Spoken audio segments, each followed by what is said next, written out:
My name is Myra Enfield. I am 32 years old. 5 days after I gave birth, my mother showed up at my front door in a silk blouse with pearl earrings, a fresh manicure, and a pink gift bag hanging from her wrist, like she thought she was arriving for brunch instead of judgment. She smiled at me like nothing had happened. Like she had not told her full-term daughter to call a cab. Like I had not driven myself to the hospital in labor while 16 people sat in her dining room sipping wine under candlelight. She asked one question. "Can I see the baby?" And I said 2 words that ended 29 years of pretending. "What baby?" She stared at me like I had lost my mind. Maybe I had. Or maybe that was the first sane thing I had ever said to her. Because 5 nights earlier, while I was 39 weeks pregnant and contractions were starting to bite through my spine, my family was hosting an investor dinner. My father was pouring Bordeaux. My sister was smiling for the room. My mother was wearing jasmine perfume and performing elegance for strangers. And when I told them I needed to get to the hospital, they did not panic. They did not help. They did not even stand up. They told me to call a cab. What happened after that cracked open everything I had spent my life trying to excuse. The favoritism. The silence. The polished family image held together with my invisibility. I used to think I came from a cold family. I was wrong. Cold would have meant they felt something. That night taught me the truth. I came from a family that could watch me disappear as long as the table looked beautiful. And if you think that was the worst part, it was not.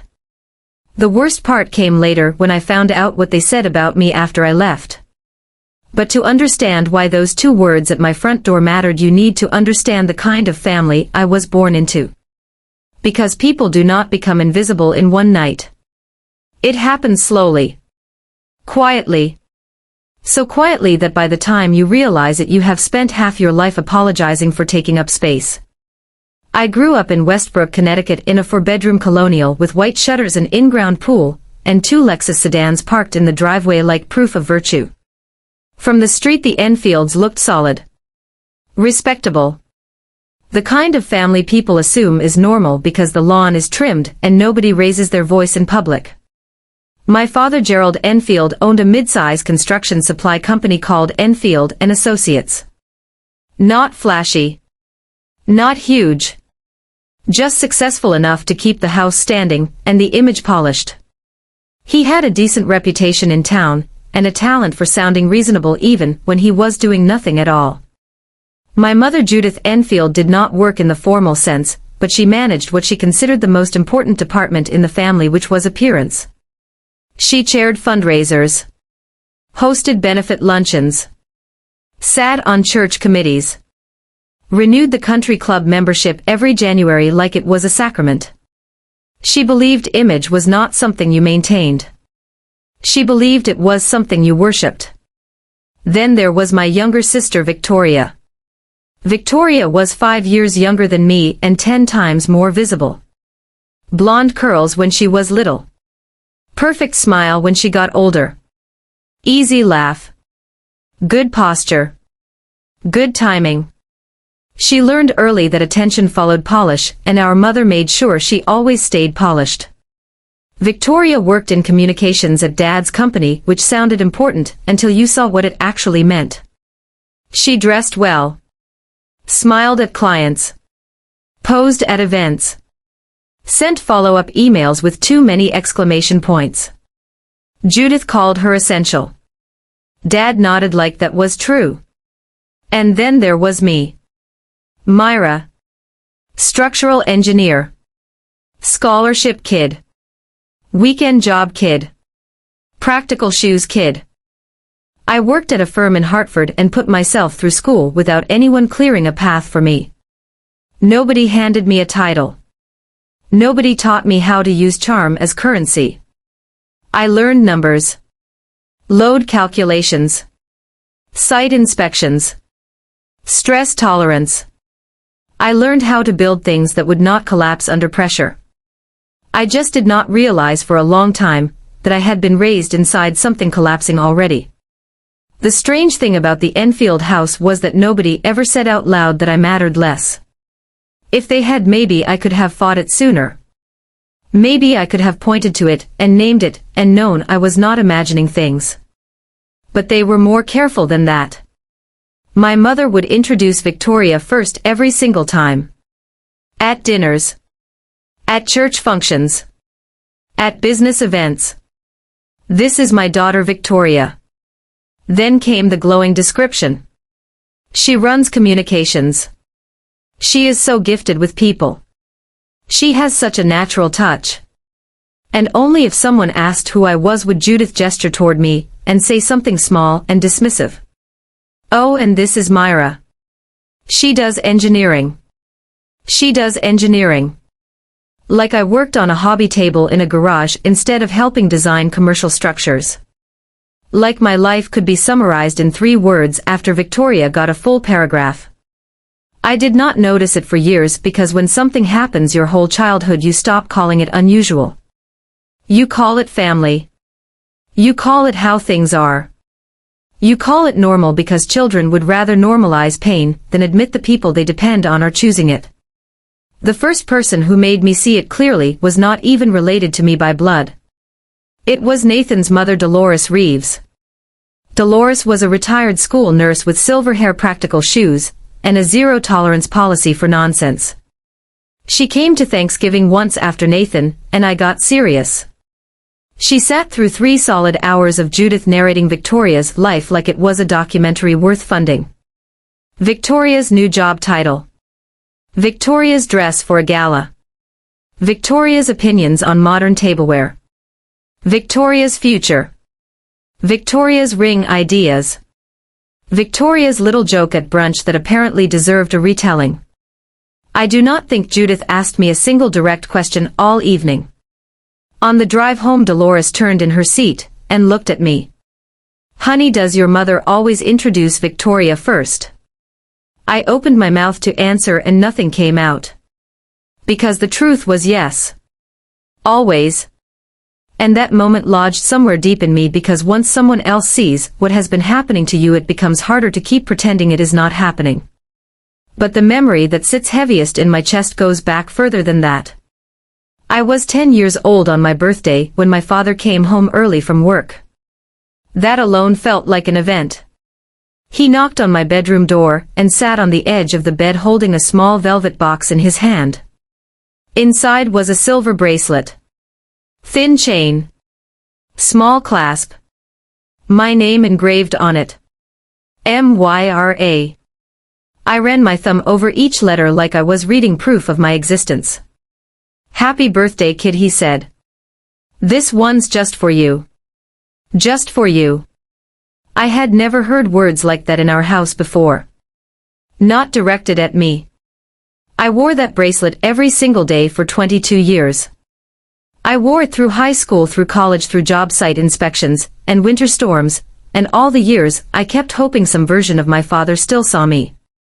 The engraving faded over time. The clasp bent twice. I fixed it both times with needle nose pliers because I could not bear to lose it. That bracelet was not jewelry to me. It was evidence. It was a relic from the only time my father had looked at me and made me feel chosen. The problem with relics is they can keep you faithful to something that died a long time ago. That same year Judith started bringing Victoria to social events. Victoria was 5. Big eyes. Blonde curls. Easy smile. Donors adored her. Church women pinched her cheeks. Judith noticed immediately. You could almost hear the switch flip. From that point on, every gathering became a Victoria showcase. My high school graduation landed on the same Saturday as Victoria's spring dance recital. Victoria was 10. Judith chose the recital. My father did show up to my graduation. He sat in the last row. He clapped when my name was called. Then we drove home mostly in silence. I remember staring out the passenger window holding my diploma, and thinking maybe dinner would be mine. Maybe just that night. At dinner, Judith played Victoria's recital video on her phone for everyone at the table. Nobody asked to see my diploma. Nobody asked how it felt. I wore the bracelet and told myself it did not matter. That families are messy. That mothers get distracted. That younger daughters need more attention. That being the quiet one came with sacrifices. What I understand now is that children are natural defense attorneys for the adults who wound them. We build cases for them. We file motions in their favor. We argue context. We explain away evidence. We call neglect a misunderstanding and favoritism a personality difference, because the alternative is too frightening. The alternative is admitting they knew. And chose it anyway. By the time I reached adulthood, my father's silence had hardened into habit. People sometimes think silence is neutral. It is not. Silence is a side. Silence protects whoever is strongest in the room. My father learned that early and practiced it well. Every time Judith overlooked me. Every time Victoria took credit by standing in the right place. Every time I was treated like support staff in my own family, he made the same choice. He said nothing. At first I told myself he was keeping the peace. Then one day I realized something worse. He was not keeping the peace. He was keeping his comfort. And once you do that long enough, it stops being something you do. It becomes who you are. For years before the night I drove myself to the hospital, my father's company almost collapsed. He lost a major state contract. Cash flow dried up. Debt hit 1.2 million. Vendors were calling. Payroll got shaky. Gerald called me at 11 on a Thursday night, which was so unusual I sat straight up in bed before I even answered. His voice cracked. He said, "I do not know what to do, Myra." That sentence alone felt historic. My father almost never came to me directly unless something was broken, and Victoria could not smile it back into place. I knew what to do. At my engineering firm, I had spent 2 years collaborating with Harrove Development Group, which was one of the biggest commercial builders in New England. I knew their vice president of operations. I knew their expansion needs. I knew my father's company could meet them if someone made the right introduction and framed it correctly. So I did. One phone call became a meeting. One meeting became a proposal. I walked my father through the pitch. Helped him understand what Harrove needed to hear. Harrove signed a $3.4 million contract with Enfield and Associates. That deal saved the company. Not in a sentimental way. In a literal way. It kept the doors open. A week later, Judith hosted a signing dinner. Victoria wore a cocktail dress and floated from guest to guest, laughing at executive jokes and touching elbows like she had invented strategy. Dad stood up for a toast. My pulse actually lifted for a second because I thought maybe this time he would say it. Maybe this time I would hear my name in a room full of people. He raised his glass and said to my daughter, who made this all possible. Every eye turned to Victoria. Victoria smiled modestly and lowered her chin like she had earned the moment. I sat at the far end of the table and felt something in me go very still. Nobody corrected it. Not Judith. Not Gerald. Not Victoria. Nobody said actually it was Myra. I had the emails. The introduction. The timestamps. My name all over the thread that led to the contract. I could have exposed it in 2 minutes if I wanted to. I did not. Because I was still trying to preserve an idea of family that only existed in my head. I told myself family does not keep score. I told myself if I have to prove my worth to my own family, then what kind of family is that? I know the answer now. Back then I still wore the bracelet. Back then hope still had fingerprints on it. By the time I was 32, I was living in a 2-bedroom townhouse in Hartford with my husband Nathan Reeves. Nathan was a firefighter at Station 12. Big hands. Calm voice. The kind of man who never wasted words and somehow made you feel safer every time he used one. We got married when I was 29 in a small ceremony. Dolores made the cake. My parents came. Judith wore white. Nobody said anything because by then I had mastered the art of swallowing disappointment before it reached my face. Nathan and I had a quiet life. He worked long shifts. I worked at the firm until I reached my 8th month of pregnancy, and then started leave. We were not flashy. We were steady. 2 incomes. Paid off Honda. Mortgage we could handle. Nursery painted sage green because I read somewhere the color calms babies, and because I liked the idea of giving my daughter a room designed for peace. Meanwhile, Victoria had leveled up exactly the way Judith always predicted she would. She got engaged to Derek Blaine, who was 34, smooth talking and permanently aware of reflective surfaces. He had that salesman shine that some people mistake for charm until it is too late. Derek bought Victoria a BMW for her birthday and paid for her penthouse downtown. Judith talked about his success the way sports fans talk about a championship season. Judith called Victoria every day. Sometimes twice. They planned brunch menus 6 months ahead.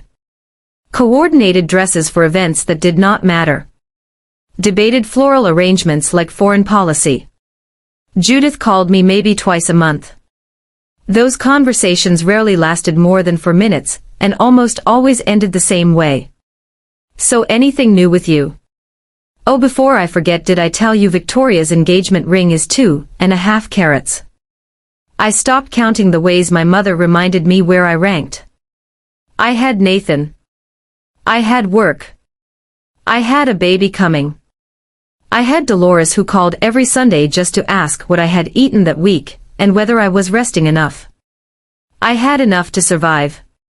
I just had not yet learned how much I deserved. Then one Wednesday afternoon at 36 weeks pregnant, Victoria called me out of nowhere. Hey, I need to ask you something. It's about the engagement party. Victoria's engagement party was not really a party. It was a casting call for investors and social climbers disguised as romance. She invited me, but the instructions told the truth before she ever did. Can you come early to help set up? And maybe do not wear anything too casual. There will be investors. I was 36 weeks pregnant and my sister wanted me to arrange centerpieces. I went anyway. That sentence explains too much of my life. I showed up at 4 in the afternoon. Carried folding chairs. Folded napkins into shapes I learned from a video the night before. Nathan offered to come before his shift, but I told him no. I said I would be fine. I believed that then. Or maybe I was addicted to proving I could endure things no one should have to. The house looked like a magazine spread. Judith had hired caterers, 2 bartenders, and a string quartet. 30 guests. Most of them business contacts Derek compiled in a spreadsheet. The whole evening was less about love than leverage. When I walked in, Judith looked me over from head to toe. Swollen ankles. Plain navy dress. Hair pulled back because by that point carrying a baby felt like carrying weather. You look tired, she said. Maybe sit in the back. Sit in the back. At my sister's engagement party. When guests arrived, Judith stationed herself at the front door and repeated the same script all night. Welcome. I want you to meet my daughter Victoria, and her brilliant fiancé Derek. She said it again and again. I counted 14 times. Not once did she mention me. One woman in a pale blue jacket spotted me from across the room, and asked if I was part of the family. I nodded. Before I could answer, Judith swept in, and said, "Oh yes, that's Myra. She's just helping out. Just helping out." I can still hear the softness in her voice when she said it. That polished dismissiveness. The way she could erase me without ever sounding cruel. Then Derek found me by the bar. He leaned against the counter with a bourbon he barely drank, and gave me the kind of smile men use when they think conversation is just another form of acquisition. So Myra Victoria tells me you're a structural engineer. I said yes. Interesting, he said. I was looking into your father's company records. The Harrove contract. That saved the whole operation, didn't it? It helped, I said. Victoria told me she set that up. I looked at him and said you should ask Victoria. He laughed quietly and studied me. A friend of mine at Harrove mentioned an Enfield woman. An engineer. Said she made the introduction. That was not Victoria, was it? I took a sip of water and said nothing. He nodded like he had his answer. That was the first moment I understood Derek saw the fault lines in my family. He was not just charming. He was observant. And people like that are dangerous when their ethics are thin because they do not just notice weakness. They map it. At 8 o'clock Judith made a toast. 3 full minutes about Victoria. Our daughter this. Our daughter that. The phrase landed again and again like a hammer. Then one guest asked where is the rest of the family. Judith smiled and said we can only afford one daughter tonight. People laughed. Light social laughter. The kind that drifts away for everyone except the person it cuts. Nathan had arrived 10 minutes earlier, still in his uniform jacket. He was standing by the doorway when she said it. He did not laugh. He did not even blink. He stepped close enough for me to feel his hand brush my elbow and said very quietly, say the word. I shook my head. Not here. Not now. I twisted the silver bracelet on my wrist and told myself I could get through one more night. That is the thing about people who have been dismissed for a long time. You become very good at surviving individual moments. What you do not realize is those moments are stacking. Layer on layer. Weight on weight. Hairline crack after hairline crack. 3 weeks later that crack opened. I was 39 weeks pregnant and due in for days when my father called on a Tuesday evening. He never called on Tuesdays. He said your mother is hosting a dinner this Saturday. Big investors. Derek put it together. The Patterson Group. $5 million potential deal. Biggest contract the company has ever signed. I said, Dad, I am due in for days. Silence. I heard the television in the background. Probably some financial news show Judith left on to feel important. Then he said, I know, sweetheart. I am sure it will be fine. Fine. Your mother just needs the evening to go smoothly. She was wondering if you could come by early and help manage the seating.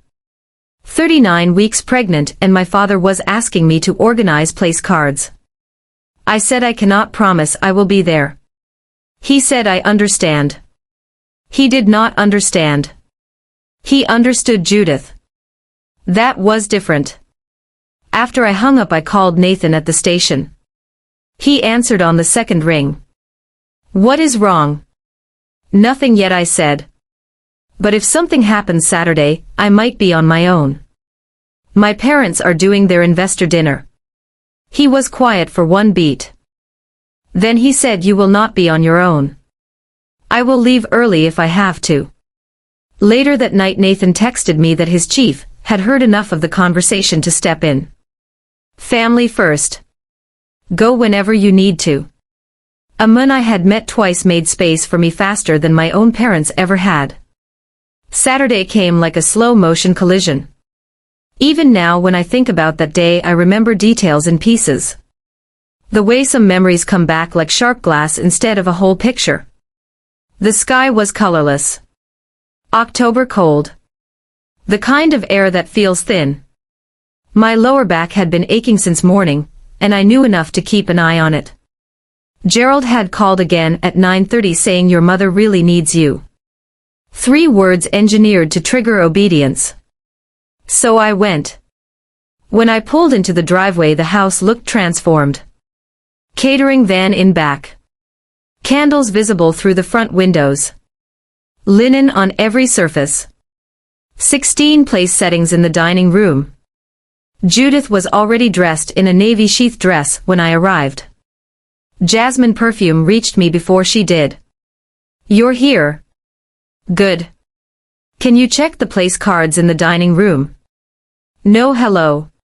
No, how are you feeling?" "No, are you still having any signs?"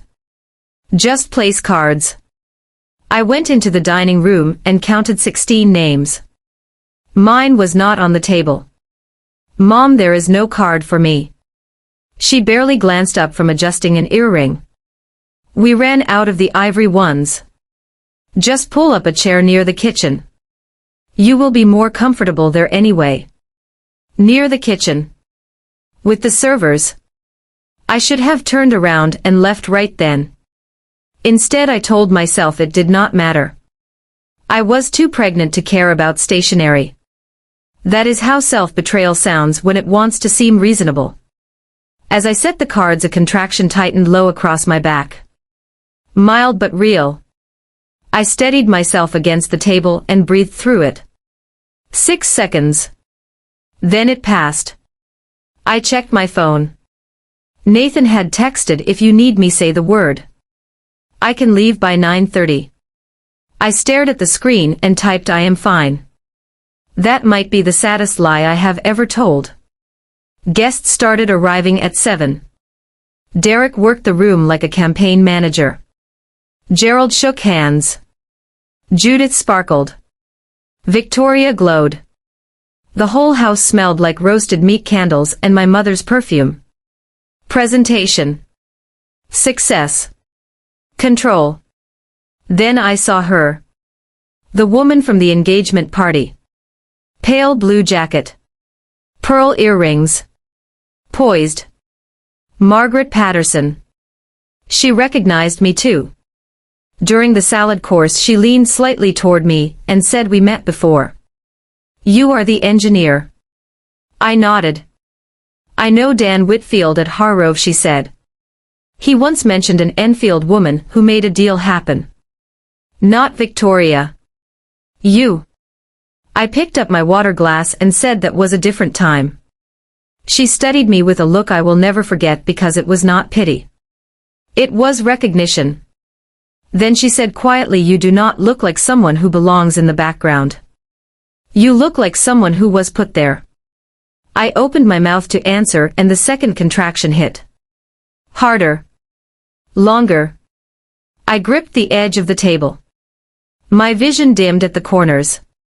Margaret reached for my arm. "Are you all right?" I forced a smile and said, "Just tired."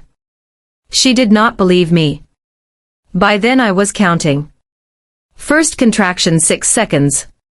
Second 8. 12 minutes apart. Not random. Not false. At 9:15 the third one came like a band of pressure wrapping around my spine. I put down my fork and breathed through my teeth. Stronger again. 9 minutes since the last one. My daughter was coming. I stood up from the table and walked into the living room where Judith was entertaining 3 investor wives beside the fireplace. "Mom, can I talk to you for a second?" She followed me into the hallway, but only halfway. One eye still on the room. "I think I am in labor," I said. "Contractions are 9 minutes apart." She looked at me. Then back toward the living room. Then at me again. "Myra, not now. We are in the middle of something. I need someone to drive me to the hospital." "Where is your husband?" 40 minutes out. "He is finishing shift change." "Then wait. You are probably overreacting. First babies take forever. Sit down. Have some water." "Mom." "Myra." Her voice flattened on my name. The same tone she used when I was 12 and asked why Victoria got a new Easter dress while I wore last year's. "Not now." Another contraction slammed into me. I grabbed the hallway table hard enough to rattle the vase of white lilies on it. Judith watched. She did not move. That was the moment. Not when she told me no. Not when she turned back toward her guests. The moment was watching her stand there and do nothing while I fought through pain in front of her. Because something in me understood all at once that this was not temporary. Not a stressful night. Not bad timing. Not an exception. This was the clearest version of who she had always been. I straightened up and walked back into the dining room. My father was pouring Bordeaux for Victor Patterson with perfectly steady hands. Dad, I need to go to the hospital now. He looked at me and then at Judith, who had followed me back in. She gave him the slightest shake of her head. Tiny. Precise. Almost invisible. I saw it because I had been reading that signal my entire life. Honey, can it wait an hour? He asked. We are right in the middle of the... My contractions are 8 minutes apart. Derek appeared in the doorway. Tie loosened. Drink in hand. He had clearly been listening. She can take a cab, can't she? He said.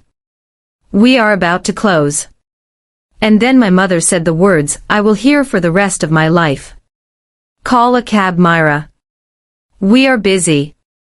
Soft voice. Calm face. Napkin in her hands like she was discussing groceries. 16 people in that room. Not one stood up. Not one said I will take you. Not one said this can wait. The servers kept moving. The candles kept burning. Someone cleared plates. The house held itself together while I came apart in it. I stood there for what felt like several lifetimes and probably lasted 3 or 4 seconds. Long enough to memorize every face. Long enough to understand I was not just being overlooked. I was being erased in real time. I took my car keys from the hallway table. Nobody followed. Nobody called my name. The string quartet had packed up earlier, so the only sound was my shoes against the marble floor, and the tiny metallic shake of the keys in my hand. I opened the front door. October air hit my face. I stepped outside and pulled it closed behind me. The latch clicked. That click was the last sound I ever made in my parents' house as their daughter. I was 39 weeks pregnant. There were 16 people inside. And not one of them came for me. The driveway was dark except for the porch light Judith had switched on for guests. Not for me. My hands were shaking so badly I missed the unlock button twice. When I finally got into the Honda, the seat felt cold enough to shock me awake. I flipped down the mirror and saw my own face. Pale. Jaw locked. Eyes wet but dry enough to function. Another contraction hit. 7 minutes. Closer. I called Nathan. He answered before the first ring finished. I am driving myself to the hospital. What? No. Myra, I am leaving now. I cannot wait. It is 18 minutes to St. Mary's. I will beat you there. Myra. Nathan, I am going. I hung up because if I listened to the fear in his voice I might stop functioning, and I did not have room for that. So I drove. I remember the whole route in shards. Red light at Maple. Left turn near the pharmacy. The way the steering wheel felt slippery under my palms. The way every contraction split time into before and after. I counted for red lights and 3 contractions on that drive. I counted 0 calls from anyone with my last name. At one intersection I had to slam the brake during a contraction, and my left shoe scuffed hard against the pedal. Brown leather flats. Worn soles. The pair I had used for job sites for years. I looked down at them once at a light, and had the strangest thought. These shoes have carried me through every hard place in my life.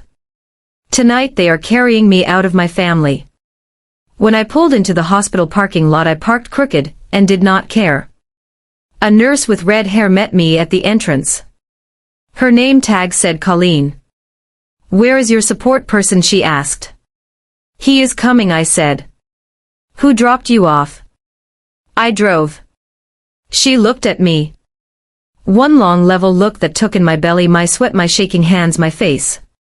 She did not ask another question. She just took my arm and said, "Come on, honey." Labor and delivery room 4. Bright lights. Cold bed. Monitors. Paperwork. Another contraction 5 minutes later. Colleen checked me and said 4 centimeters. Active labor. Then she wrote in my chart. I saw the line across the top before she set it down. Patient arrived alone. Self-transported. No emergency contact present at admission. That sentence looked unreal in black and white. Not because it was inaccurate. Because it was so accurate it stripped away every excuse. Your husband, Colleen asked. 40 minutes out. He is a firefighter. He is coming. Okay, she said. You are doing fine. I will be right outside. Then she left and the room hummed around me. I lay there in a hospital gown with my daughter descending into the world, and my phone on the bedside table glowing in the dark. That was when I saw the notification. Enfield family group chat. Victoria had accidentally re-added me the week before when she needed to send a seating chart and forgot I was still in it. I almost did not open it. But labor peels you down to your bones. It removes performance. It removes manners. It removes the soft lies you tell yourself to survive. So I opened it. 9:42 p.m. Victoria. OMG, Myra just made a scene about going to the hospital. 9:44 p.m. Judith. I told her to call a cab. She is always dramatic. 9:45 p.m. Derek. Patterson almost walked out. Control your daughter, Gerald. 9:47 p.m. Gerald. She left. It is handled. She left. It is handled. I stared at those words until the screen blurred. 3 words from the man who gave me a silver bracelet at 10 years old and said, "This one's just for you."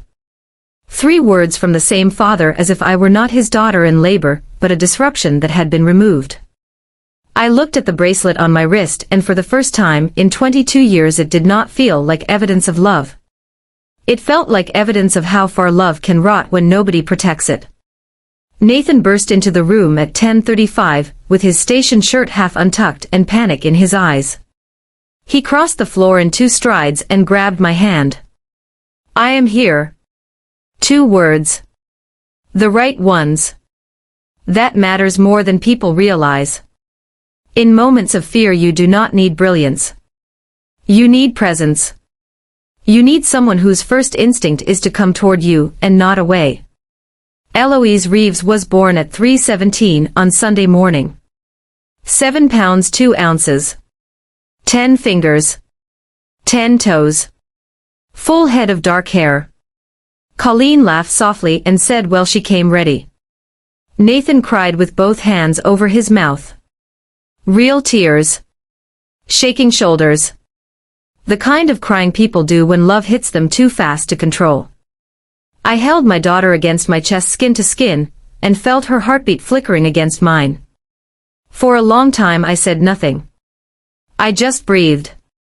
My phone stayed untouched until around 5 in the morning, when Nathan finally fell asleep in the recliner with Eloise tucked against his chest. I checked it then. 0 calls from the Enfield family. 0 texts. 0 voicemails. The group chat had already moved on. Victoria had posted an Instagram story from the dinner. Chandelier. Champagne. Gold filter. Best night ever. Best night ever, while I delivered her niece 18 minutes away. At 6 in the morning Dolores arrived carrying a tote bag with chicken soup, a handmade quilt, and a stuffed bear in a tiny firefighter helmet. "Let me see my grandbaby," she said. She held Eloise with the confidence of a woman who knows how to care for what is fragile. Then she put her hand on my cheek and said, "You did good, sweetheart. Now rest. I have got her." She did not ask about the dinner. She did not make me explain. She just showed up. And sitting there in that room watching Dolores rock my daughter at sunrise, I understood something I should have understood years earlier. Family is not the people who claim you in public. Family is the people who come when you need carrying. Monday came. Nothing from the Enfields. Tuesday. Nothing. Wednesday. Still nothing. Not a call. Not a text. Not a wilted grocery store bouquet. Not even the bare minimum language people use when they want credit for trying. Nathan carried Eloise out of the hospital Wednesday afternoon. When we got home, Dolores had already cleaned the house, stocked the fridge, and left a note on the counter. Casserole in the oven. Call if you need anything. Especially at 3 a.m.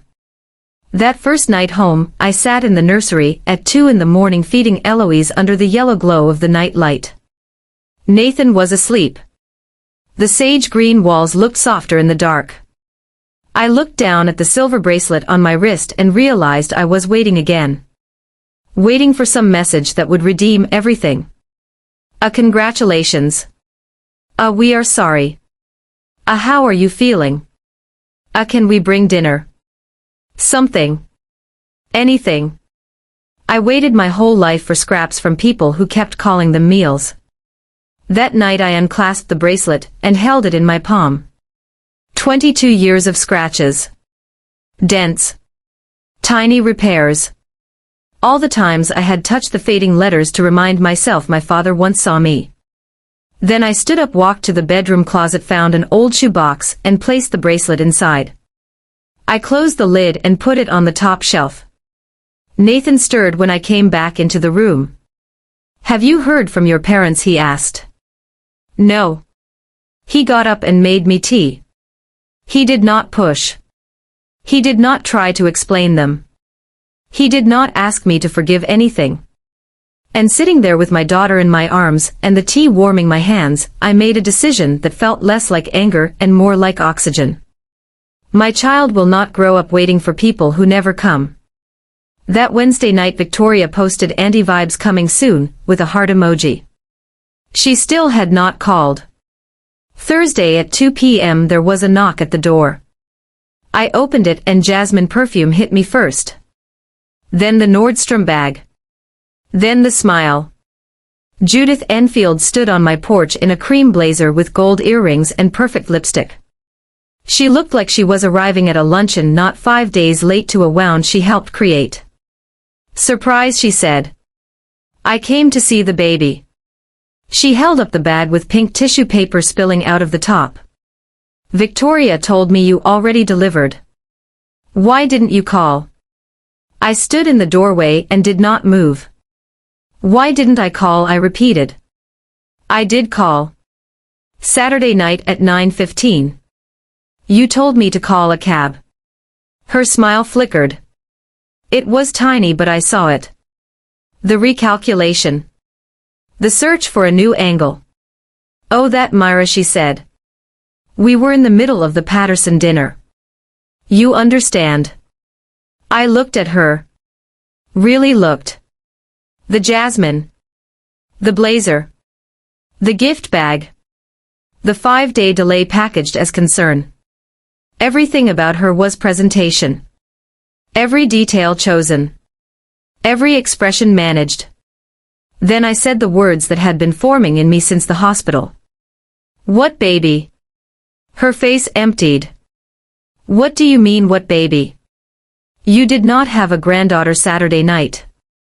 You did not have one Sunday or Monday or Tuesday or Wednesday. So what baby are you here to see? Myra, you are being ridiculous. No, I said. I am being clear. Then I closed the door. Not slammed. Not softly. Just closed it. On the other side I heard her breathe in sharply. The Nordstrom bag stayed on the porch for 3 hours before Nathan brought it inside. I never opened it. Some gifts are not gifts. They are exhibits. 20 minutes later Gerald called. Your mother is very upset. I know.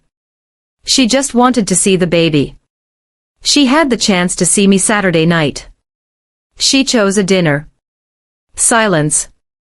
I heard Judith in the background making that sharp clipped sound she uses when reality refuses to cooperate. That is not fair, Myra, he said.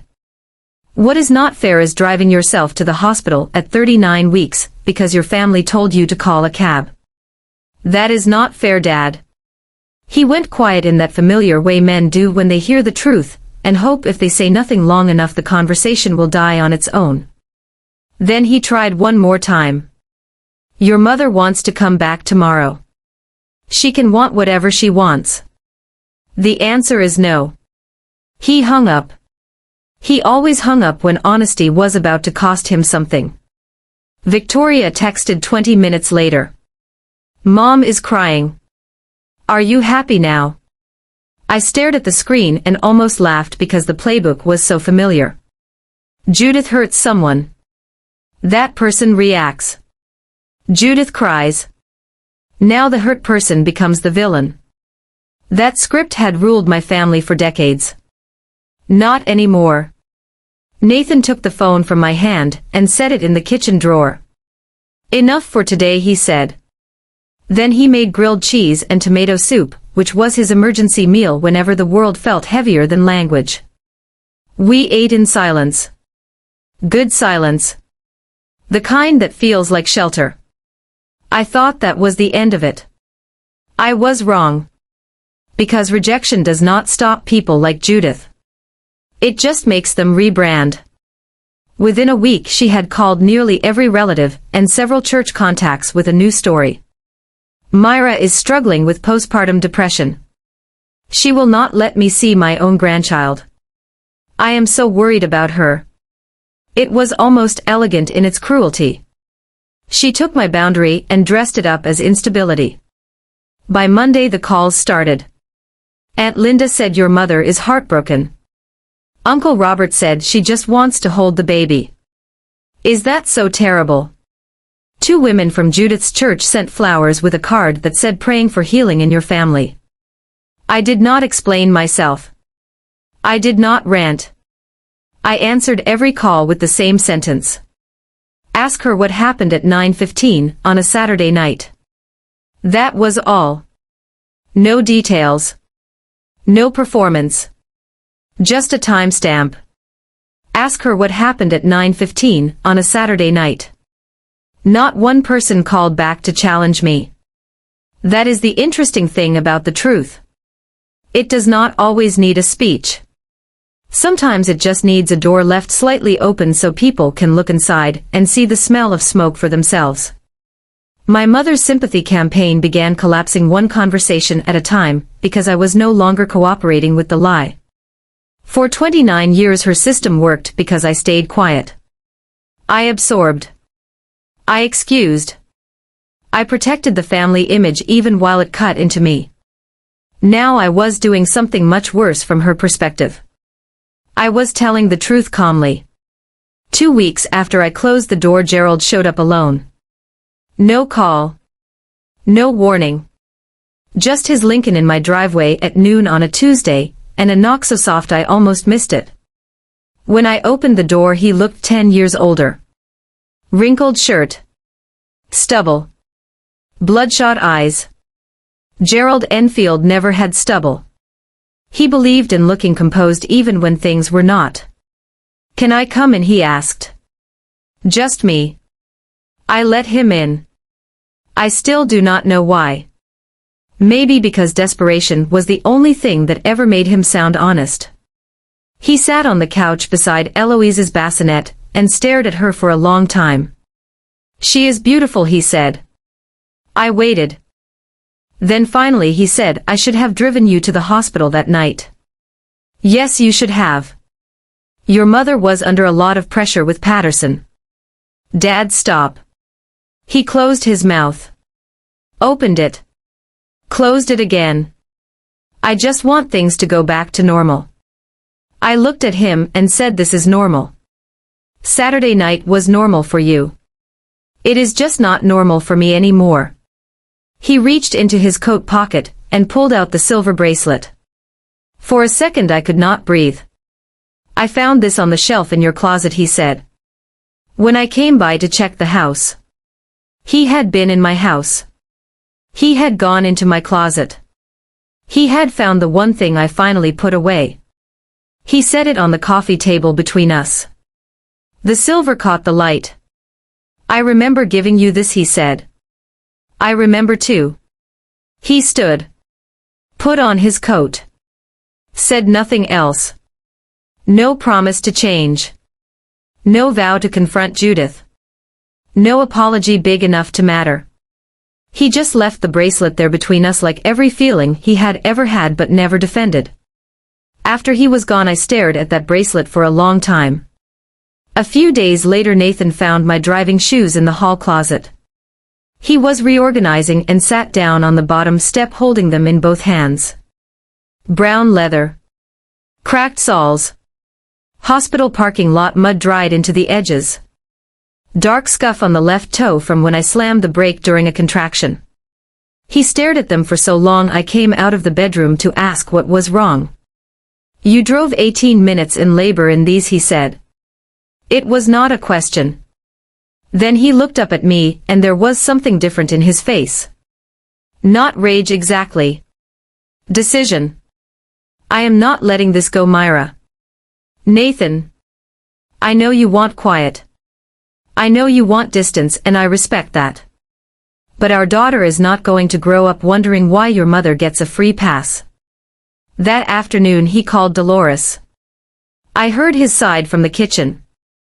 We are doing the christening at Grace Community. Our church. Our people. If the Enfields want to come they get an invitation, not a seat at the table. Dolores's voice came through the speaker, faint but steady. You do not owe anyone the right to hurt your child. Remember that. The christening was set for 3 weeks out. 62 seats. A front pew reserved for family. Real family. The invitations went out on Monday in cream envelopes with formal print. Grace Community Church. Sunday, November 12th.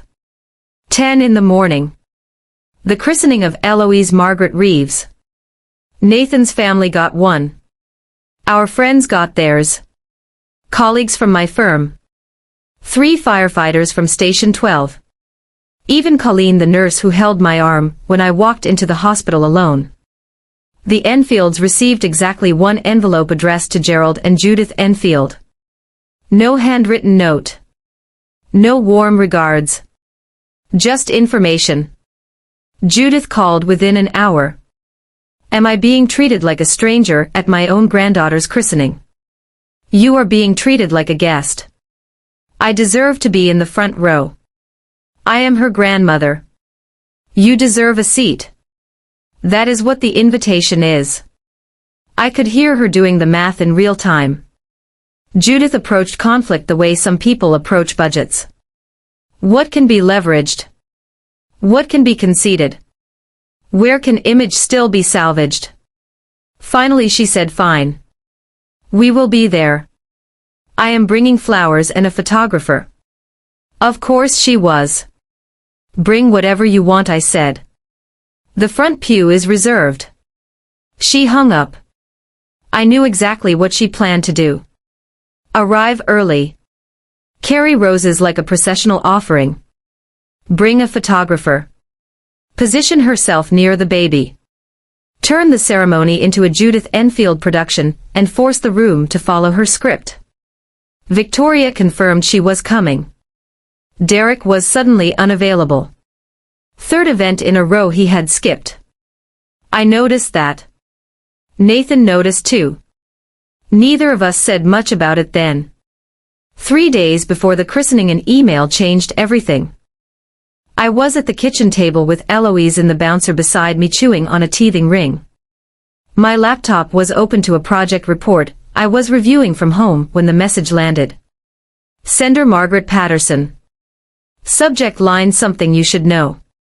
I opened it. Dear Myra. I wanted you to know we have pulled out of the Enfield deal. After our conversation at the dinner, I did some research. The horror of introduction was yours, wasn't it? Dan Whitfield confirmed it.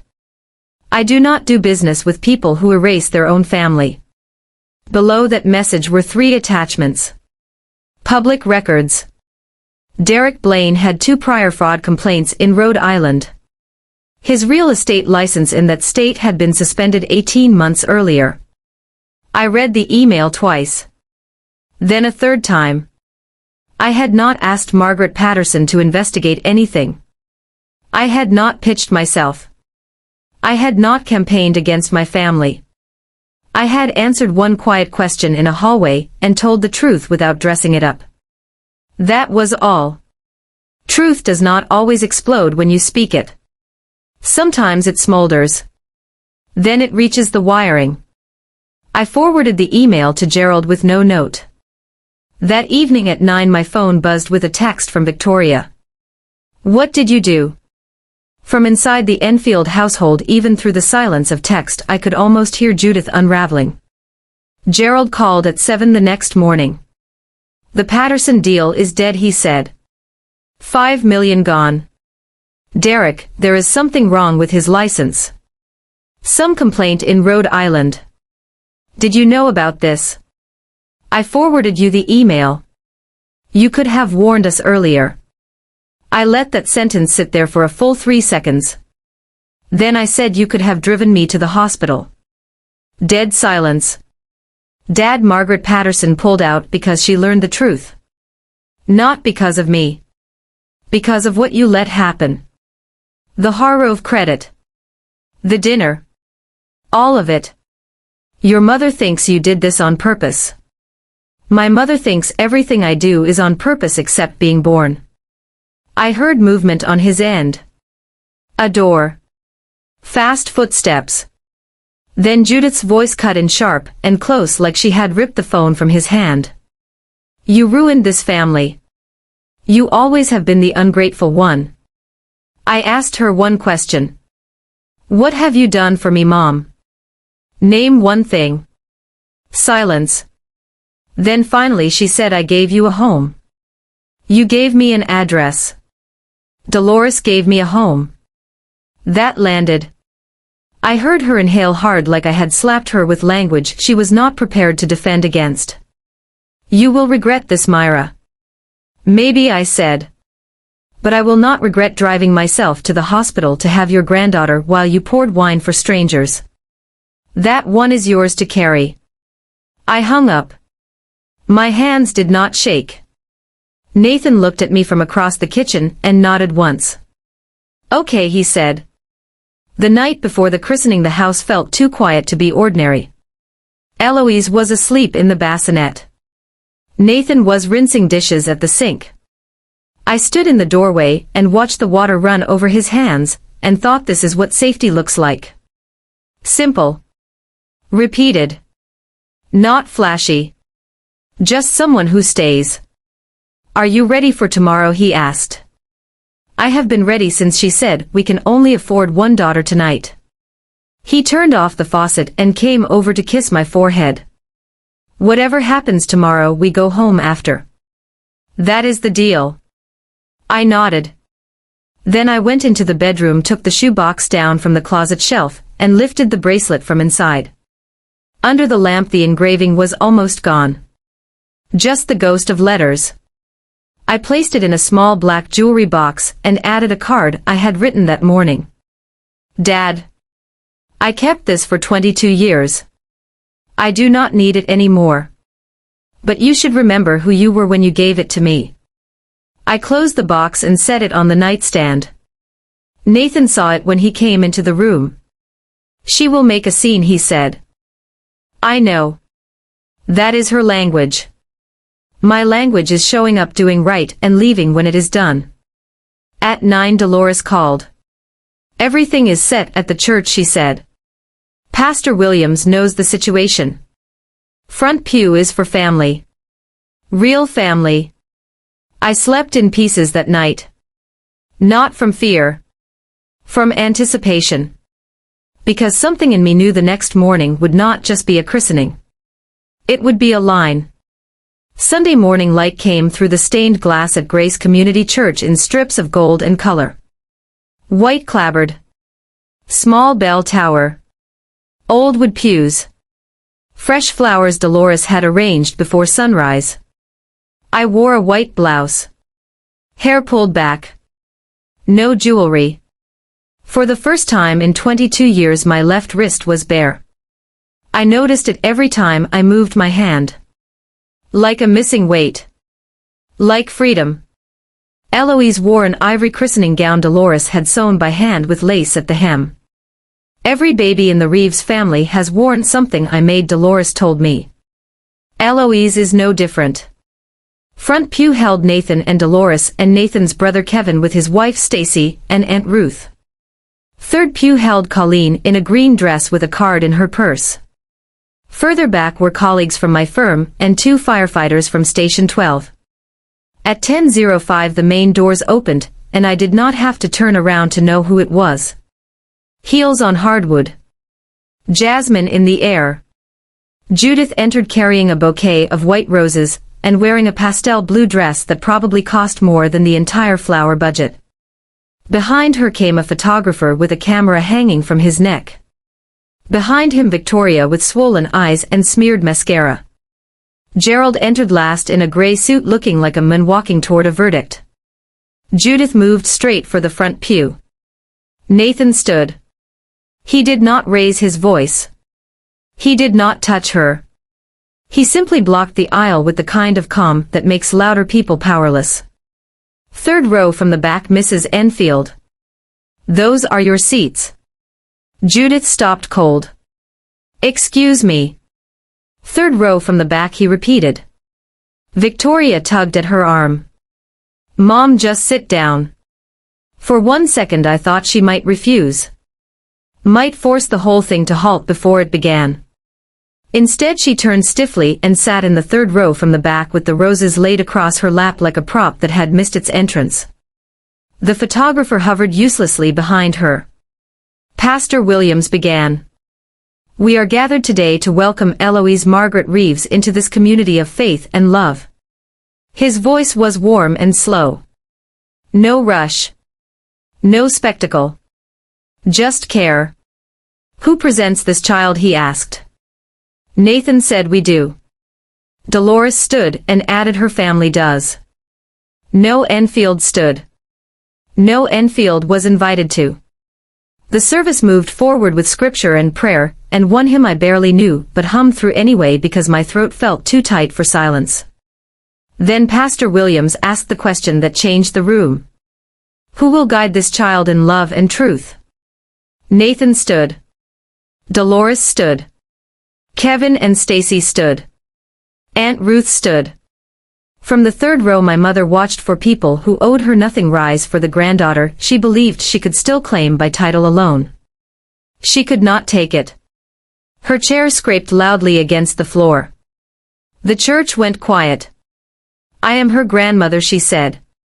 Her voice carried all the way to the pulpit. I should be up there. This is my granddaughter.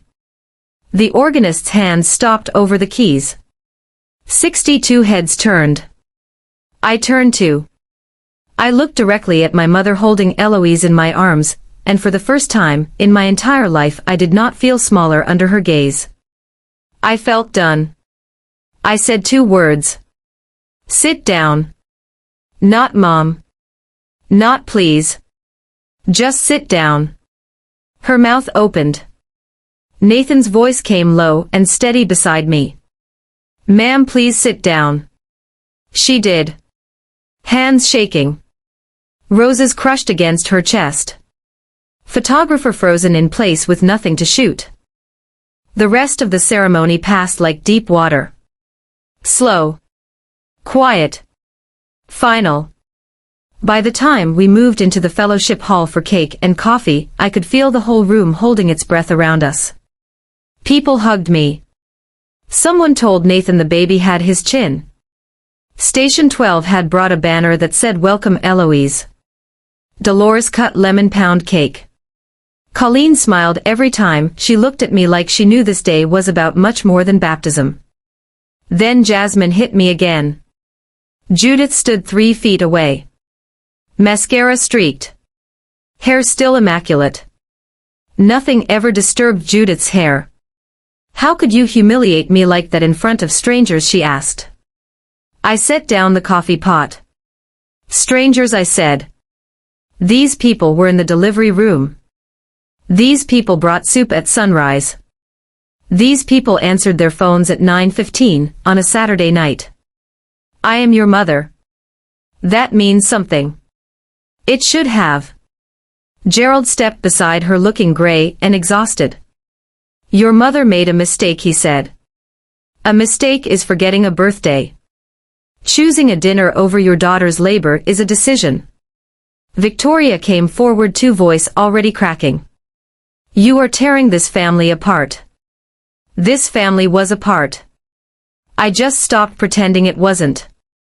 Silence fell across the room. Coffee cups halfway to mouths. Plates paused in midair. Nobody moved. I did not raise my voice. I did not cry. I spoke the way I speak in engineering reviews. Precise. On record. No room for misinterpretation. Then I took the small black jewelry box from Nathan's jacket pocket. He had carried it all morning. I held it out to Gerald. Dad, I kept this for 22 years. His hands trembled when he took it. He opened the box and the bracelet caught the overhead light. Scratched. Thin. Almost erased. He read the card. I watched his face change. For one brief terrible second, I saw the father from my 10th birthday flicker back into his eyes. The man who had once chosen me in a quiet room. Then it was gone. I looked at my mother. You said we can only afford one daughter tonight. I let the sentence hang there. You were right. You chose. And so did I. Myra, please, she said, reaching for my arm. I stepped back. Then Colleen spoke from across the room. I was the nurse on duty that night. Her voice was not loud. It did not have to be. She came in alone. 39 weeks. She drove herself. No one called. No one came. I wrote it in the chart. That did it. Judith looked around the room and found no rescue. No nods. No sympathetic faces. No audience left to manage. Not one person stood with her. Gerald closed the bracelet box. Then, in the quietest voice I have ever heard him use, he repeated the same words he typed in that group chat while I was in labor. She left. It is handled. He turned and walked toward the door. Judith stared at him for half a second, as if she could not believe he had used those words on her instead of for her. Then she followed. Victoria followed too. The photographer packed his camera. He had not taken a single photograph. The roses Judith brought sat abandoned on the back pew, already browning at the edges. When the church door closed behind them, the whole room seemed to exhale. Dolores came first. She took my hand and squeezed it. You do not owe anyone the right to hurt your child. Remember that. Pastor Williams placed a gentle hand on Eloise's head. Some families begin at birth, he said. Some begin the day people choose to show up. Colleen hugged me near the cake table. She is perfect, she said. And she has got a mother who drove herself to the hospital for her. She will be okay. I looked around the fellowship hall. Kevin stacking chairs. Stacy wrapping leftover cookies in foil. Firefighters arguing about football. Dolores humming while holding Eloise. Nathan watching all of it with that steady gaze that always felt like home. This was my family. Not the people who shared my last name. The people who showed up. We drove home in silence after that. Good silence again. November trees bare against a white sky. Eloise asleep in the back seat. Nathan's hand resting on my knee at red lights. I did not check my phone. I did not wonder who would call. For the first time in 32 years, I was not waiting for anything. 2 months later the rest unraveled exactly the way rotten structures do once the load shifts. Without the Patterson deal, Derek's background came under scrutiny. Gerald's accountant dug deeper. The fraud complaints in Rhode Island surfaced publicly inside the company. Victoria ended the engagement in December, dropped the ring on my parents' kitchen counter, and left in the BMW Derek was still paying off. But Derek was not the only weak beam in that house. Gerald had signed a personal guarantee on an $800,000 line of credit Derek arranged through a development firm in Stamford. When the deal collapsed, the note got called. Gerald could not cover it. 2 major contracts disappeared in January after clients cited reputational concerns. The company I had saved years earlier started folding again. This time nobody called me. Judith was quietly removed from the church fundraising board. Then the country club membership disappeared. 2 pillars of her identity gone in a week.